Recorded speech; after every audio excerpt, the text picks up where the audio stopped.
अल्हम्दुलिल्लाहि वकफ़ा वस्सलामुन अला इबादिहिल्लज़ीना इस्तफ़ा अम्मा बअद। क़ाल रसूलुल्लाहि सल्लल्लाहु तआला अलैहि वसल्लम मन काना युमिनु बिल्लाहि वल यौमिल आखिर फल्यकुल खैरा औ लियस्मुत औ कमा क़ाला अलैहि सलातु वस्सलाम। वक़ाल रसूलुल्लाहि सल्लल्लाहु तआला अलैहि वसल्लम मन यज़मन ली मा बैन लहयैहि व मा बैन फ़ख़िज़ैहि अज़मन लहुल जन्ना औ कमा क़ाला अलैहि सलातु वस्सलाम। अल्लाहुम्मा सल्लि अला सय्यिदिना व मौलाना मुहम्मद व अला आलि सय्यिदिना व मौलाना मुहम्मद व बारिक वसल्लिम।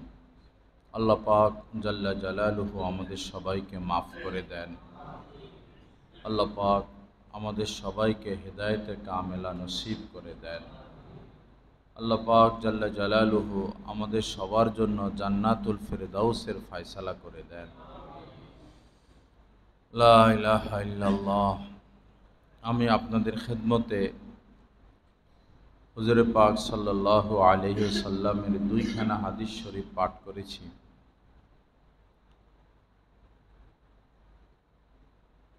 প্রথম হাদিস শরীফের মধ্যে নবীজি বলেন যে আল্লাহ পাকের প্রতি পূর্ণ আস্থা রাখে, বিশ্বাস রাখে যে তিনি আমার সৃষ্টিকর্তা,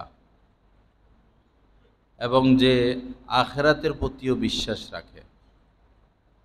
মান কানা ইউমিনু বিল্লাহি ওয়াল ইয়াউমিল আখির, যে আল্লাহ পাকের প্রতিও বিশ্বাস রাখে এবং আখিরাতের দিবসের প্রতিও বিশ্বাস রাখে, সে সমাজের ৮-১০ জন মানুষের মতো হবে না, তার মধ্যে একটা বিশেষত্ব থাকতে হবে, তাকে একটা বিশেষ মর্যাদা নিয়ে চলতে হবে।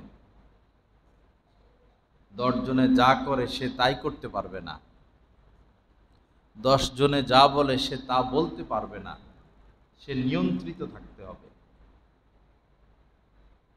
তো নবীজি বলেন যে আমার আল্লাহ পাক, নবীজি বলেন যে আল্লাহ পাকের প্রতি বিশ্বাস রাখে এবং আখিরাতের প্রতি বিশ্বাস রাখে, ফালিয়াকুল খৈরা আও লিয়াসমুত, সে যেন ভালো কথা বলে অথবা চুপ থাকে। কথা বলতে হলে সে ভালো কথা বলবে অথবা সে চুপ থাকবে। আল্লাহ পাক আমাদেরকে আমলের তৌফিক দান করেন। কথা এটা অনেক গুরুত্বপূর্ণ বিষয়। এই পৃথিবীতে বহু রাজা, বাদশাহ, এমপি, মন্ত্রী, শিক্ষিত, সম্মানিত, এমনকি আলেম ওলামা, অনেক ইজ্জতের অধিকারী, একটা কথা মুখ থেকে বের হলো যেটা বলা উচিত ছিল না, ওই এক কথার কারণে ইজ্জত হারিয়ে ফেলে, ক্ষমতা হারিয়ে ফেলে, সম্মান হারিয়ে ফেলে। কথা অনেক গুরুত্বপূর্ণ। মানুষ বিয়ে করে তো শুধু এতটুকু বলে যে আমি কবুল করলাম, বিয়ে হয়ে যায়। মেয়ের কোনো উকিল বলে যে আমি আমার মেয়েকে বা আমার বোনকে বিয়ে দিলাম, আর ছেলে বলে কবুল করলাম, বাস বিয়ে হয়ে গেল। কবুল করলাম, এই এতটুকু শব্দের কি পাওয়ার, কি মর্যাদা! এতদিন এই মেয়েটা তার জন্য অবৈধ ছিল, তাকে দেখা, তার সাথে কথা বলা, কবুল করলাম শব্দটা বলার সাথে সাথেই এই মেয়েটা তার পরম প্রিয় হয়ে গেল, জীবন সঙ্গিনী হয়ে গেল। আবার যখন মানুষ তালাক দেয় তো এতটুকু যে আমি তোমাকে ছেড়ে দিলাম, ৩ তালাকের নিয়ত করলো অথবা ৩ কথায় বলল, তো এত আপনজন, এত প্রিয়জন এই সামান্য একটা কথার কারণে বিচ্ছেদ হয়ে গেল। এজন্য কথা অনেক ভারী বিষয়, অনেক গুরুত্বপূর্ণ বিষয়। বেশি কথা বলে নিজের কামালিয়াত, নিজের যোগ্যতা, নিজের বাহাদুরি যারা প্রকাশ করতে চায় তারা পদে পদে ভুল করে। যারা জ্ঞানী মানুষ, যাদের বোঝ শক্তি ভালো, তারা কথা কম বলে, হিসাব করে কথা বলে। আল্লাহ পাক জাল্লা জালালু আমাদেরকে তৌফিক দান করেন। আল্লাহ পাক আমাদেরকে সহি বোঝ দান করেন। হাদিস শরীফের মধ্যে এমন কথাও আছে কোনো কোনো বর্ণনায় যে কাহারও নাম আল্লাহ পাক জান্নাতের লিস্টিতে রাখছেন, যে আমার এই বান্দাটা জান্নাতি, জান্নাতি হিসাবে সেই দুনিয়াতে আছে। তো বেচারা এমন কথা বলে বসে, এমন কোন কুফরি কথা, মারাত্মক কথা, খতরনাক কথা সে বলে বসে, আল্লাহ পাক এত অসন্তুষ্ট হন যে তার নাম জান্নাতের লিস্টি থেকে কেটে জাহান্নামের লিস্টিতে লিখে দেন। একটা কথাই এত মারাত্মক। আবার কাহারও নাম জাহান্নামের লিস্টিতে লেখা, আল্লাহ পাক জানেন যে এই লোক জাহান্নামী, তার কাজকর্ম ওরকম, তো সে এমন ভালো কথা বলে বসে, এমন গুরুত্বপূর্ণ কথা বলে বসে, আল্লাহ পাকের কাছে তার কথাটা এত পছন্দ লাগে, তার উপর খুশি হয়ে জাহান্নামের লিস্ট থেকে তার নাম কেটে জান্নাতের লিস্টিতে সংযুক্ত করে দেয়। কথা এমন বিষয়, এজন্য খুব সাবধানে কথা বলা। স্বামী স্ত্রীর মধ্যে ভালো মন্দ অনেক কিছু হবে, এ কারণে ওই তালাক শব্দটা মুখে না আনা, যে কারণে রাগ উঠে, জিদ উঠে, 2-4 ঘন্টা বা 1-2 দিন বা 1-2 সপ্তাহ পরে চিন্তা করলে দেখা যায় আসলে তো এটা রাগ করার তেমন কোনো বিষয় ছিল না, মামুলি বিষয় ছিল, কিন্তু ওই রাগের মাথায় সে তালাক দিয়ে বসে। তালাক এভাবে দিতে নাই, মাথা গরম করে তালাক দিতে নাই, সুচিন্তা করে, পরামর্শ করে, আত্মীয় স্বজন, বন্ধু বান্ধব, আলেম ওলামা, যে বনিবনা তো হয় না, এজন্য বারবার বিভিন্নভাবে চেষ্টা করবে, তাকে বুঝাবে, স্ত্রীকে বুঝাবে। স্ত্রী না বুঝলে যারা বুঝাইতে পারে ময় মুরব্বীর দ্বারা বুঝাবে। সে যদি বুঝ না নেয়, তার সাথে কথা বন্ধ করা। প্রথম হচ্ছে তার সাথে কথা বন্ধ করে দেওয়া। এতে যদি সে ফিরে আসে আলহামদুলিল্লাহ, না ফিরে আসলে তার সাথে বিছানা আলাদা করা, তার সাথে না ঘুমানো, বিছানা আলাদা। এতেও যদি সে ফিরে না আসে, তো তাকে এই শাস্তি দেওয়ার অনুমতি আছে ইসলামে, সংশোধন। কিছু কিছু ক্ষেত্রে স্ত্রীকে শাস্তি দেওয়ার অনুমতি আছে। যেমন যদি সে সাজগোজ না করে, অপরিষ্কার থাকে, অপরিচ্ছন্ন থাকে, ময়লা থাকে, সেজেগুজে থাকে না, তখন স্বামী তাকে শাস্তি দিতে পারে। সাধারণত আমাদের সমাজের মহিলারা এই স্বামীর সামনে সেজেগুজে আসে না। আজকে অনুষ্ঠান বা ব্যাংকে যাবে, মার্কেটে যাবে, পার্কে যাবে, কোনো বিয়েতে যাবে, বেড়াতে যাবে, সেই দিন খুব সাজগোজ করে, আর ঘরের মধ্যে থাকে খবিসের মতো, ময়লা ঝয়লা, অপরিষ্কার, দাঁত অপরিষ্কার, শরীর দুর্গন্ধ। স্বামীর সামনে কখনো এইভাবে আসতে নাই। স্বামী যতক্ষণ ঘরে থাকে, স্ত্রীদের উচিত ততক্ষণ সেজে গুজে থাকা, হাসি মুখে থাকা, মনের কষ্ট মনের ভিতরে চেপে রাখা। কারণ যুগ জমানা খারাপ, এখন পাপের রাস্তা খোলা। যে যে পাপ করতে চায় তার জন্য সেই পাপ করা সোজা, বরং পাপ পিছে পিছে ঘুরে। এমন সময় ছিল যে মানুষ পাপ করতে চাইলেও করতে পারত না। মদ খাবে, মদ খুঁজে পায় না। এভাবে বহু সুদ নিবে, কিন্তু সুদ কোথায় থেকে নিবে? উদাহরণস্বরূপ এরকম বহু পাপ মানুষ করতে চাইতো কিন্তু সুযোগ পাইতো না। বর্তমান এই ডিজিটাল জামানায় পাপ সোজা হয়ে গেছে। যার যেটা ইচ্ছা সে সেটাই করতে পারে। এজন্য স্ত্রীদের উচিত হলো স্বামীকে আনন্দ দিয়ে রাখা, খুশি রাখা, সন্তুষ্ট রাখা। হাদিস শরীফের মধ্যে এসেছে যে আদ-দুনিয়া কুল্লুহা মাতা, এই পৃথিবীতে আল্লাহ পাক যত কিছু সৃষ্টি করেছেন সব নিয়ামত আর নিয়ামত, সব কিছুই নিয়ামত।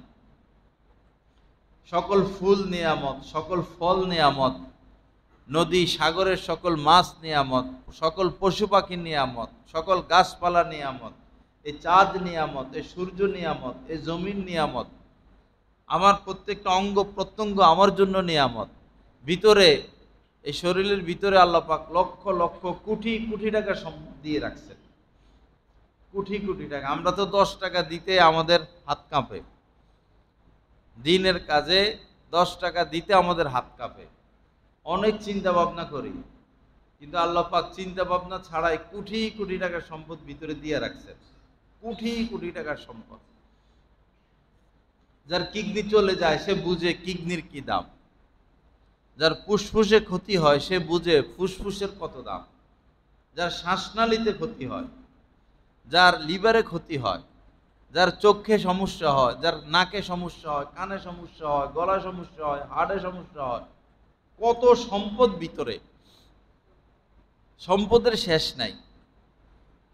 এই যে বাচ্চারা হারিয়ে যায়, মানুষ হারিয়ে যায়, এই এদেরকে নিয়ে বিশেষ করে আশপাশের রাষ্ট্রে আরও 5-7 বছর আগে আমি পত্রিকায় দেখেছিলাম যে বাংলাদেশ থেকে প্রায় 10,000 শিশু নারী প্রতি বছর পাচার হয়ে যায়, আশপাশের রাষ্ট্রে চলে যায়। পরে এই যে ভিতরের সম্পদগুলো, 2টা চোখের কত দাম, 2টা কিডনির কত দাম, এগুলো পরে এই বাচ্চাদের থেকে এগুলো নিয়ে নেয়, কেটে টুকরা টুকরা করে ফেলে। মানুষ তো এখন আর মানুষ না, মানুষ তো পশু হয়ে গেছে। পৃথিবীতে এখন মানুষ তো নাই, মানুষ সব পশু জন্তু জানোয়ারের মতো, বরং এর থেকেও নিকৃষ্ট।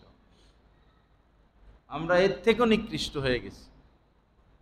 আল্লাহ পাক হেফাজত করেন, আল্লাহ পাক সহি বুঝ দান করেন, আল্লাহ পাক আমাদের সবাইকে হেদায়েত দান করেন। তো এই কোটি কোটি টাকার সম্পদ আল্লাহ পাক ভিতরে দিয়ে রাখছে।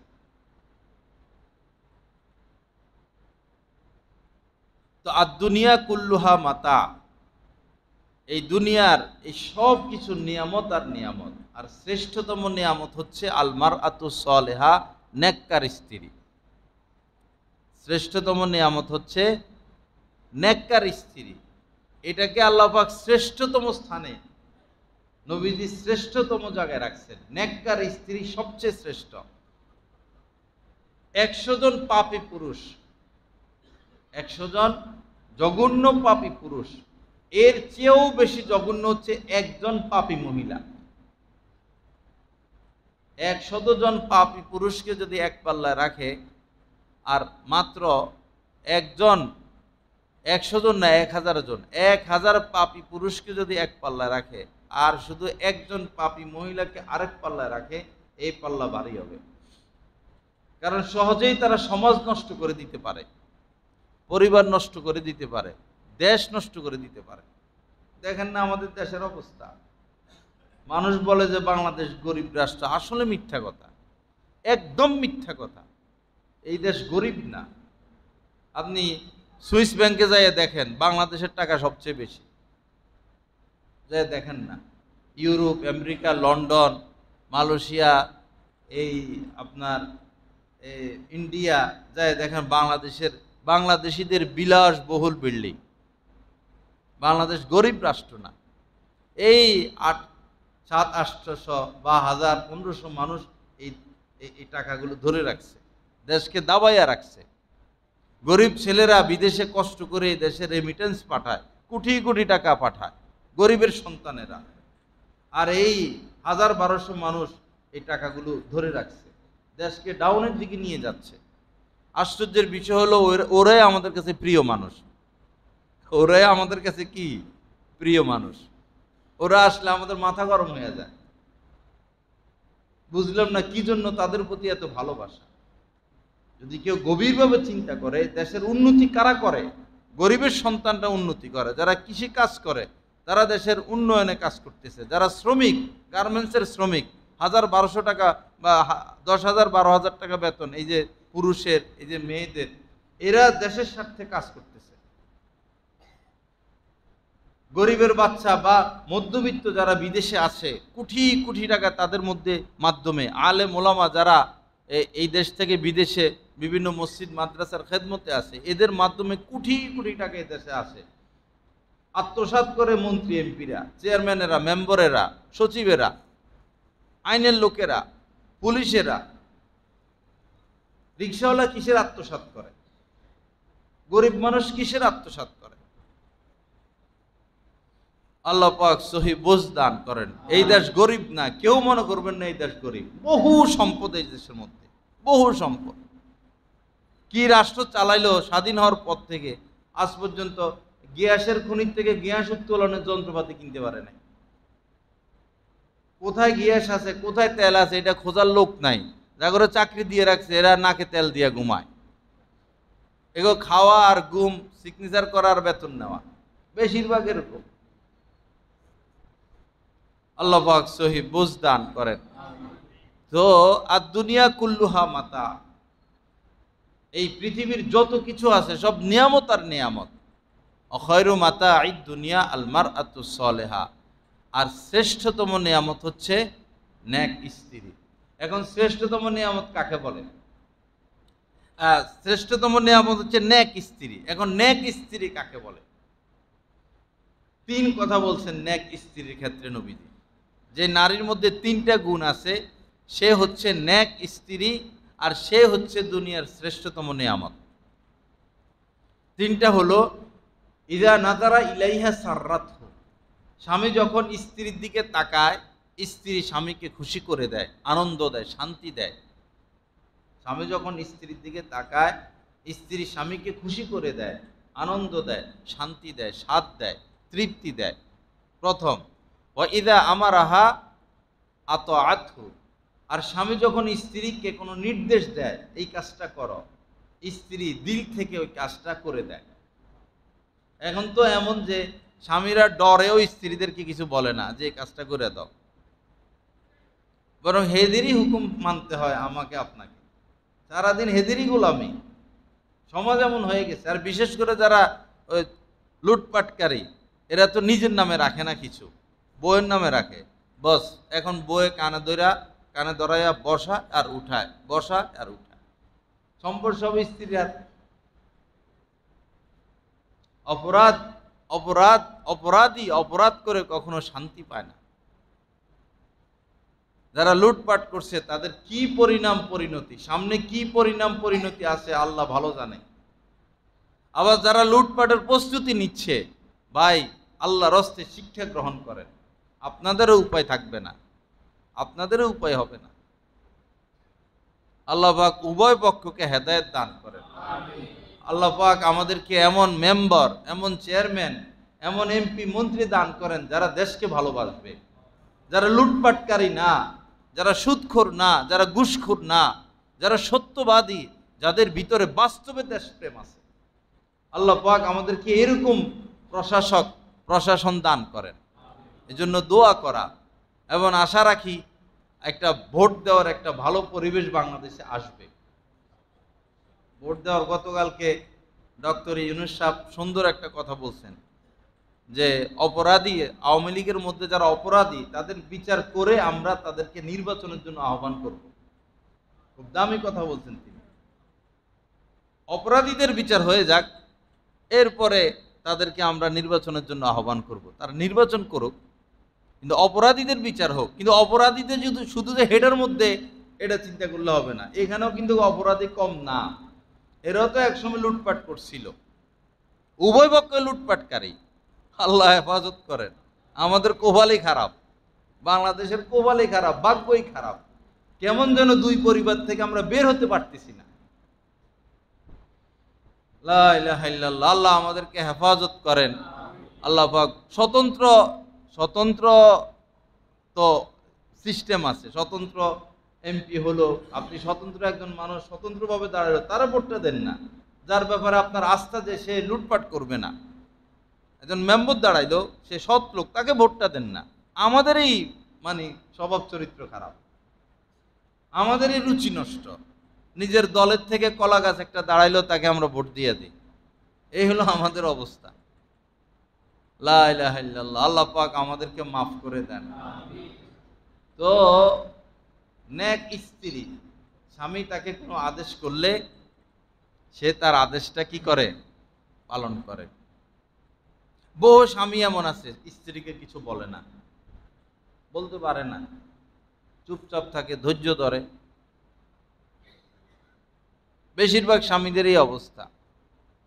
3 নম্বর হলো ওয়াইদা গাবা আনহা হাফিজাতহু, স্বামী যখন স্ত্রী থেকে দূরে থাকবে, বিদেশে গেল, শহরে গেল, তো স্ত্রী তার সতীত্বেরও হেফাজত করবে এবং স্বামীর মালেরও হেফাজত করবে। এই 3 গুণ যে নারীর মধ্যে আছে, সেই নারীকে নবীজি নেককার নারী বলেছেন। আর এই নারী হচ্ছে সর্বশ্রেষ্ঠ নিয়ামত। আল্লাহ পাক আমাদেরকে আমাদের জন্য নেক নেক স্ত্রীর ফয়সালা করে দেন এবং আমাদের মেয়েদেরকে নেককার হিসাবে লালিত পালিত করার তৌফিক দান করেন। মেয়েদেরকে বলা যে তোমার তো স্বামীর ঘর করতে হবে, তোমার শাশুড়ি থাকবে, তোমার শ্বশুর থাকবে, তোমাকে কাজকর্ম করতে হবে, তোমাকে পাকশাক করতে হবে, তাদের সেবা করতে হবে, স্বামীর সেবা করতে হবে, ঘর গুছিয়ে রাখতে হবে, ঘর পরিষ্কার রাখতে হবে। এগুলো মেয়েদের মাথায় দিতে হবে এবং তাদেরকে কাজ শিখানো, তাদেরকে বলা, তাদেরকে বোঝানো। তোমার শ্বশুর এরকম কথা বলে বসতে পারে, তুমি ধৈর্য ধরতে হবে। তোমার শাশুড়ি তোমার উপর কোনো অত্যাচার করে বসতে পারে, তোমাকে ধৈর্য ধরতে হবে। এগুলো বলে বলে বলে বলে মেয়েদের মেজাজ ঠিক করতে হবে। মেয়েদেরকে চাকরির জন্য বের করে দেওয়া, উচ্চশিক্ষায় শিক্ষিত করা, এরপরে মোবাইল দিয়ে দেওয়া, ছেলেদের সাথে আড্ডার সুযোগ দিয়ে দেওয়া, এটা তো মা বাবা মেয়েদেরকে জবাই করে দিচ্ছে, জবাই করে দিচ্ছে। চাস্তো ভাই চাস্তো বোনকে হুন্ডা করে নিয়ে যাইতেছে, ক্লাসমেটের সাথে হুন্ডা। এখন তো মেয়েরা ওই যে পা দুইটা দুই দিকে দিয়ে হুন্ডায় বসে, এই জামানা আসছে। কারা এরা? এরা কি আকাশ থেকে আসছে না মাটির নিচের থেকে উঠছে? আমাদেরই তো মেয়ে, আমাদের সমাজের মেয়ে। এরা কেন গায়ে ওড়না রাখে না? এরা কেন মাথা ঢেকে রাখে না? এটা ভিতরের সমস্যা বাহিরে প্রকাশ পায়। কষ্ট নেবেন না মনে। আপনি পিতা, আপনার উচিত ছিল আপনার মেয়েকে কন্ট্রোল করা। আপনি কেন ছেলেদের সাথে তাকে ঘুরতে দেন? চাস্তো ভাইয়ের সাথে ঘুরতে চলে যায়, ক্লাসমেটের সাথে পার্কে চলে যায়। কি করেন আপনি? কিসের পিতা হলেন আপনি? পিতা হিসাবে পিতার দায়িত্ব আপনাকে পালন করতে হবে। মেয়েরা এই যে বিভিন্ন ভার্সিটিতে গিয়ে পড়ে, মেয়েদেরকে চোখে চোখে রাখলেও তো এরা গোপনে সম্পর্ক করে বসে। একটা মেয়েকে আপনি ভার্সিটিতে পাঠাইলেন, সে মেসে থাকে, সে স্বাধীন, তাকে কে দেখে রাখবে? তার হাতে মোবাইল, ওয়াইফাই, ডিশ লাইন, সে কলেজে যায়, আবার ম্যাচে আসে। এই মেয়েকে কে পাহারা দিয়ে রাখবে? কেন মেয়েকে এভাবে আমরা ছেড়ে দিলাম? আর সারা বাংলাদেশে হোটেলে যে সমস্ত মেয়ে পাওয়া যায়, এই মেয়েগুলো আসছে কোথায় থেকে? পত্র পত্রিকায় তো লেখে এগুলো। এই মেয়েরা হচ্ছে এই সমস্ত জায়গার মেয়ে, বিভিন্ন শিক্ষালয়ের মেয়েরা। মা বাবা হয়তো 10,000 টাকা দেয়, তাদের খরচ লাগে 40,000 50,000 টাকা।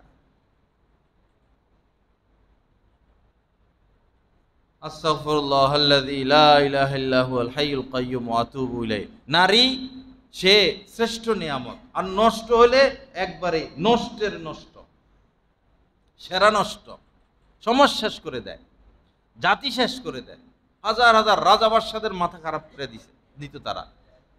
ফিলিস্তিনের রাজা বাদশাদের, প্রেসিডেন্টদের মাথা এই ইহুদি মেয়েরা নষ্ট করত। এই ভারতবর্ষ মুসলমানদের হাতে ছিল, রাজা বাদশাদের মাথা নষ্ট করেছিল নারীরা। স্পেন মুসলমানদের হাতে ছিল, রাজা বাদশাদের মাথা নষ্ট করছিল নারীরা, মদ আর নারী। এজন্য অসৎ লোককে রাজা বাদশা বানাইতে নাই। মুসলমানদের এই অধপতন রাজা বাদশাদের কারণে,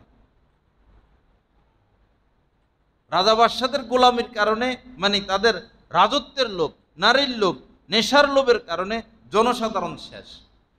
ইউক্রেনের মানুষের কি দোষ, রাশিয়ার মানুষের কি দোষ? ওই দুই নেতার কারণে তো সাধারণ মানুষ শেষ, সাধারণ সৈনিক শেষ। যারা তারা রাজা বাদশা বানাইতে নাই।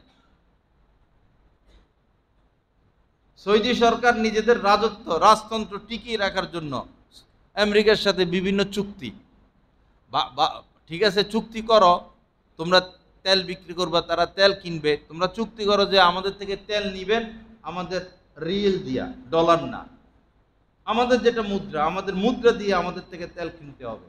আমেরিকার দাদাগিরি একদিনে বন্ধ হয়ে যেত, একদিনে দাদাগিরি শেষ। কি আছে আমেরিকার মধ্যে? কৌশলে মানুষকে পেছে ফেলে সে রাজত্ব করে যাচ্ছে। লা ইলাহা ইল্লাল্লাহ। আল্লাহ পাক আমাদের সবাইকে মাফ করে দেন, আল্লাহ পাক সহি বুঝ দান করেন। তো মেয়েদের ব্যাপারে অনেক সতর্ক থাকতে হবে, অনেক সতর্ক থাকতে হবে। তাদেরকে সংসার বুঝাইতে হবে, তাকে সংসার করতে হবে, বাচ্চা কাচ্চা পালতে হবে, তাদের পড়ালেখা এই স্টাইলে হওয়া উচিত, তাদের শিক্ষা এই স্টাইলে হওয়া উচিত। তাকে মা হতে হবে, আদর্শ মা হতে হবে। মেয়ে যদি আদর্শ মা হয়, তার সন্তান আদর্শ হবে, সে দেশ প্রেমিক হবে, দেশের জন্য কিছু করবে, জাতির জন্য কিছু করবে। মা যদি রাস্তায় রাস্তায় রাস্তায় রাস্তায় ঘুরে, মা অফিস আদালত নিয়ে ব্যস্ত, চাকরি বাকরি নিয়ে ব্যস্ত, ছেলে বাসার মধ্যে মোবাইল টিপা নিয়ে ব্যস্ত, এই ছেলে সৎ হবে কিভাবে? মা আর সন্তানের মধ্যে ভালোবাসা আসবে কিভাবে? আমরা বাস্তবে দেখি যে মা বাচ্চাকে লালন পালন করে না, অফিস আদালত চাকরি বাকরি নিয়ে ব্যস্ত, এই মায়ের সাথে সন্তানদের ভালোবাসা সৃষ্টি হয় না। পরবর্তীতে এই সন্তানও মায়ের থেকে আলাদা হয়ে যায়, একটু পরে গিয়ে, একটু বড় হয়ে গিয়ে, পরে এই মা অসহায় হয়ে যায়, শুধু টাকাই চিনল শুধু টাকাই। টাকাই মানুষের জীবনের সব না। কর্মসংস্থান ভাগ করা আছে, পুরুষ কি করবে, নারী কি করবে। আল মারআতু রাইয়াতুন আলা বাইতি যাওজিহা ওয়া ওয়ালাদিহি। নবীজি নারীদেরকে দুই দায়িত্ব দিয়েছেন। নারীরা জিম্মাদার, নারীরাও জিম্মাদার। কিসের জিম্মাদারি? আলা বাইতে যাওজিহা, তার স্বামীর মাল সম্পদ, টাকা পয়সা, ঘর বাড়ি, এগুলো সে গুছাইয়া রাখবে, দেখে শুনে রাখবে। ওয়া ওয়ালাদিহি, এবং স্বামীর সন্তান লালন পালন করবে। এটা হলো নারীর দায়িত্ব। আর সব পুরুষের আয় রোজগার, এটা সেটা ওইটা, ভারী দায়িত্ব আল্লাহ পাক পুরুষের মাথা দিয়ে রাখছেন ঘর সংসারের ক্ষেত্রে। আর মেয়েদের উপরে ছোট এই দায়িত্ব দিয়ে রাখছেন, ঘর সংসার মান সম্পদ দেখে রাখো, বাচ্চা লালন পালন করো, হাত থেকে পাকশাক করো, পুরুষের দায়িত্বে রাখছেন ঘরের পাকশাক।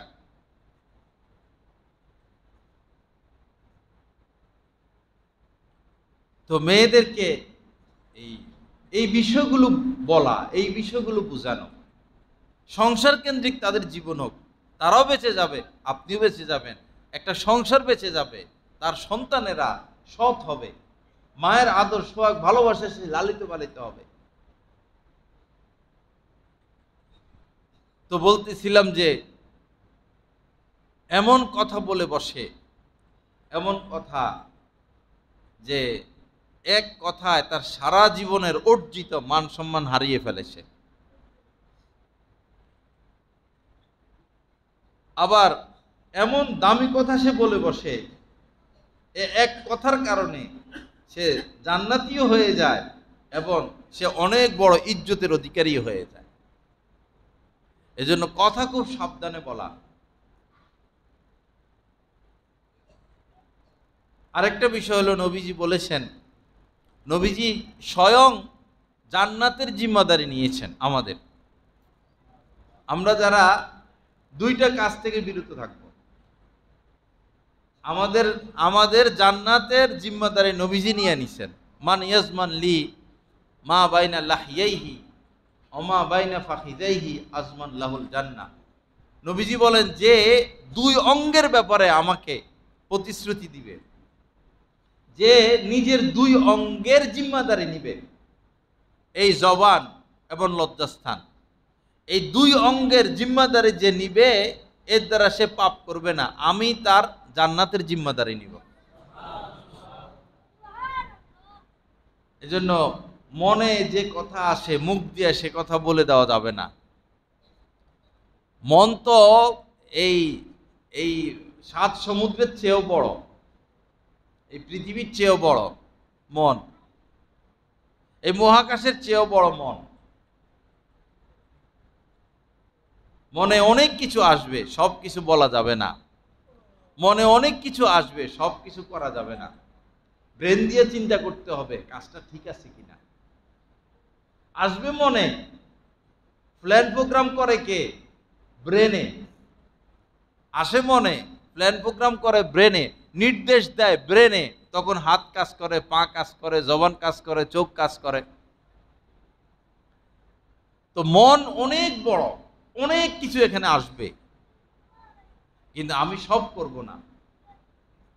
মন বলবে যে তাকাও এদিকে, তাকাও বিন্নারি বা সুশ্রী ছেলে, তাকাও তাদের দিকে, এবং আকর্ষণ সৃষ্টি হচ্ছে, মনে এটা আসলো।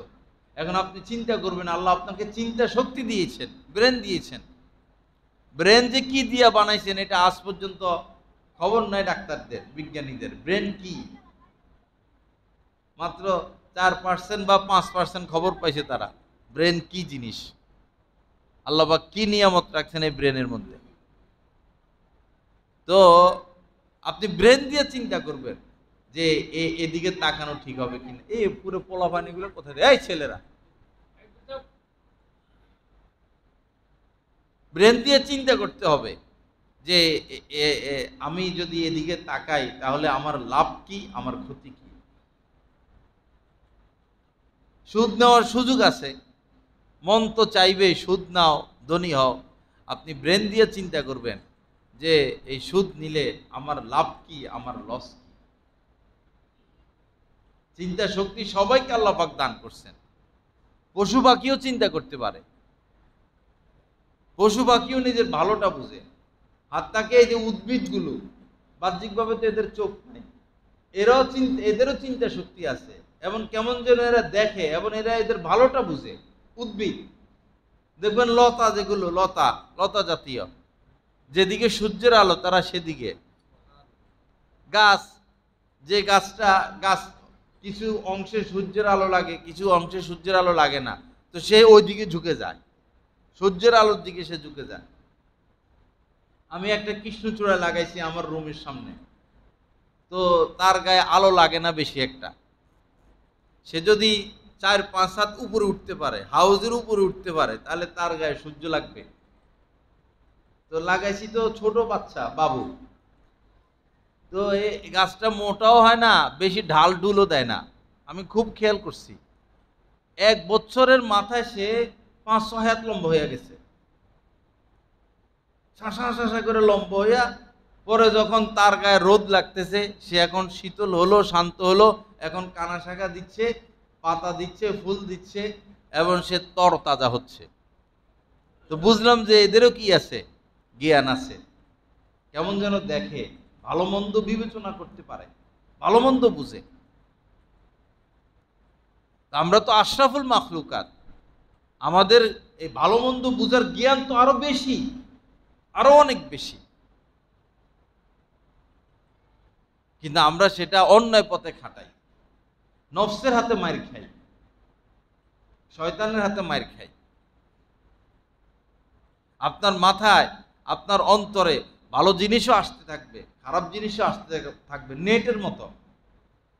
পরে আপনি যদি ভালোটা করতে থাকেন, ভালোটা গ্রহণ করেন, তাহলে শুধু ভালোটা আসতে থাকবে। আর আপনি যদি খারাপ পথে চলে যান, দুনিয়ার খারাপ সব চিন্তা ভাবনা কলা কৌশল আপনার মাথায়, আপনার অন্তরে আসতে থাকবে, আপনার কাছে। ভালো হয়ে চলবো, ভালো কাজ করব, মরণের পরও মানুষ আমাকে স্মরণ করবে, এ লোকটা ভালো ছিল। আর দাপট দেখাবো, ক্ষমতা দেখাবো, প্রভাব বিস্তার করব, রাজনৈতিক প্রভাব, আর্থিক প্রভাব, বংশীয় প্রভাব, স্থানীয় প্রভাব, প্রভাব খাটিয়ে সম্মান আদায় করতে চাইব। চোখ কি আপনার বন্ধ হবে না? চোখ বন্ধ হইলে ক্ষমতা শেষ। মানুষের দিলের দোয়া আপনি পাবেন না।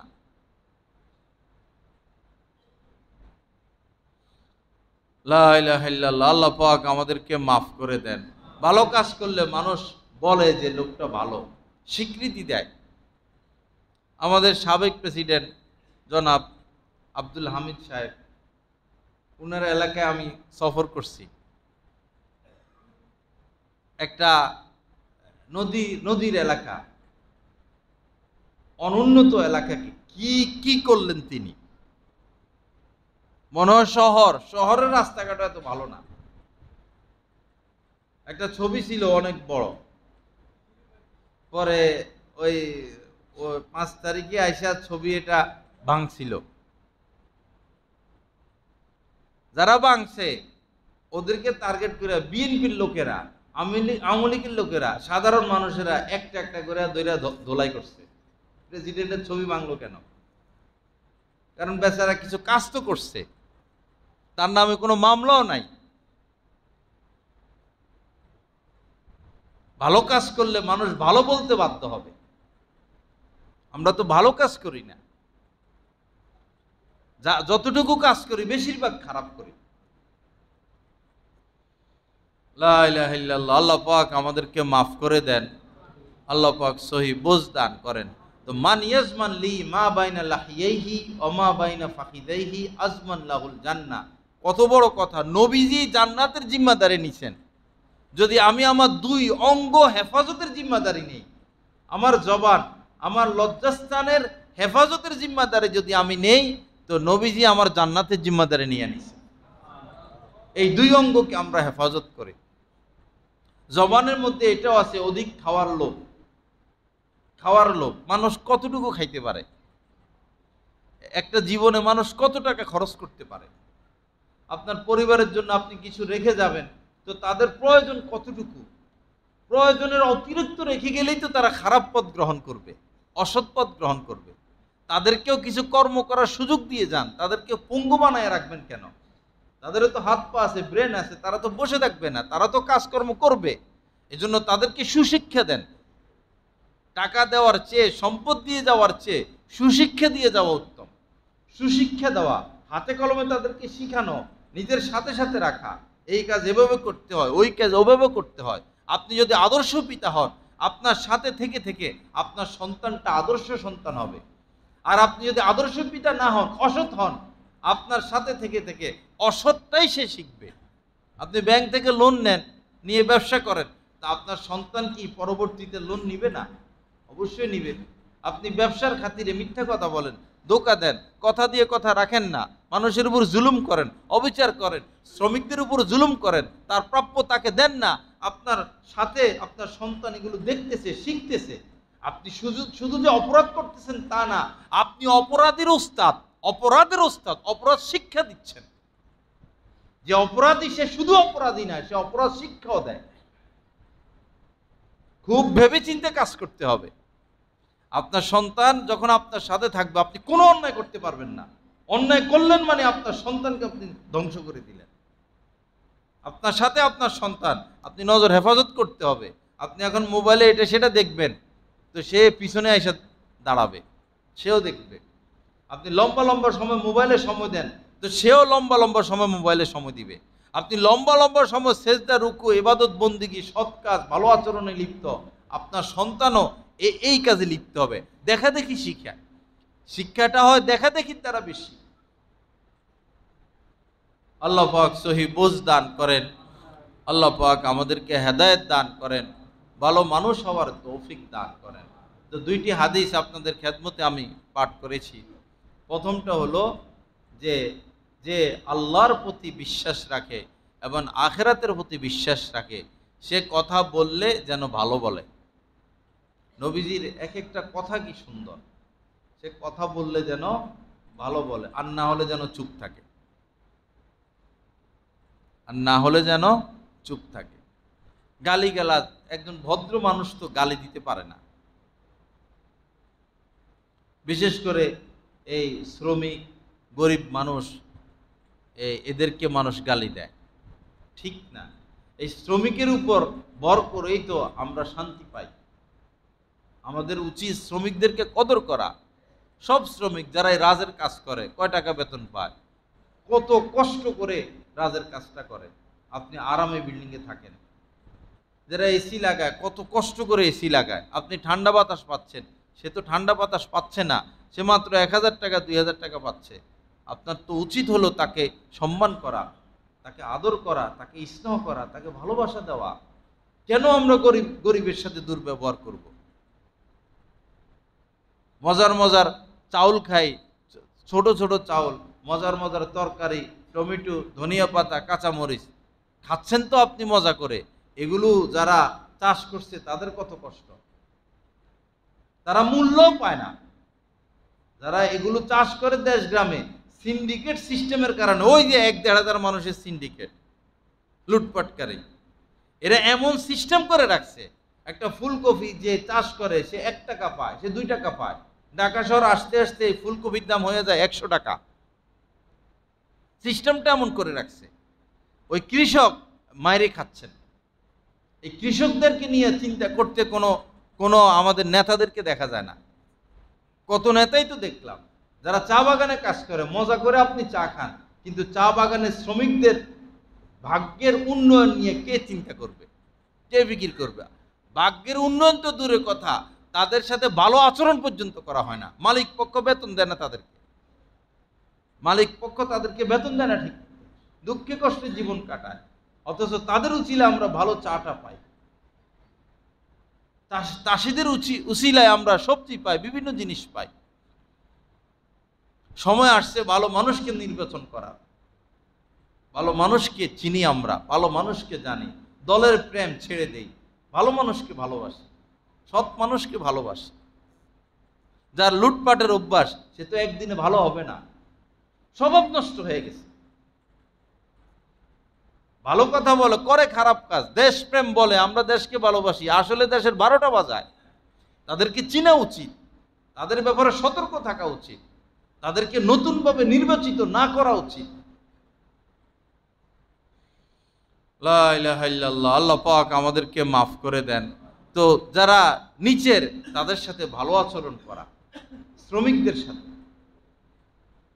যারা তাঁতি এই কাপড় বুনে কাপড় তৈরি করে, তারা তো কষ্টে থাকে, খেয়ে না খেয়ে থাকে। তারা কি গরু গোশত কিনতে পারবে? তারা তো গরু গোশত কিনার টাকা রাখে না, তারা তো ইলিশ মাছ কিনতে পারবে না। আমি গত 2 দিন আগে সিংচর, নিকলির একদম শেষ মাথা, সিংচর না সিংপাড়া গেছিলাম। সিংপাড়া আশ্চর্য এক এলাকা, চতুর্পাশে নদী, চতুর্পাশে নদী, এই নদীর মধ্যখানে একটা দ্বীপ, এখানে তারা বসবাস করে। একটা হিন্দু ফ্যামিলি আর সব মুসলমান। পরে সেখানে আমি গেলাম, যা বয়ান হইলো, কথাবার্তা হইলো, খুব ভালো লাগছে আমার। এখান থেকে আবার ওইটা দেখা যায়, ওই হাওড়, ওই প্রেসিডেন্টের এলাকা দেখা যায়। তো পরে এই কথাবার্তা বলতে বলতে পরে ওরা বলল যে, আমি বললাম আপনারা তো খুব ভালো ভালো মাছ খান, চতুর্পাশে নদী, অরিজিনাল জিনিস খান না। প্রথম জিজ্ঞেস করছি ফুলকপি দিছে, আমি বললাম এটা কি আপনারা চাষ করেন? কয় না, এগুলো ফিরিজপুর এদিক থেকে যায়। পরে বললাম যে তো আপনারা তো ভালো ভালো মাছ খান, অরিজিনাল মাছ। কয় না হুজুর, আমরা নদীর মাছ চোখেও দেখি না।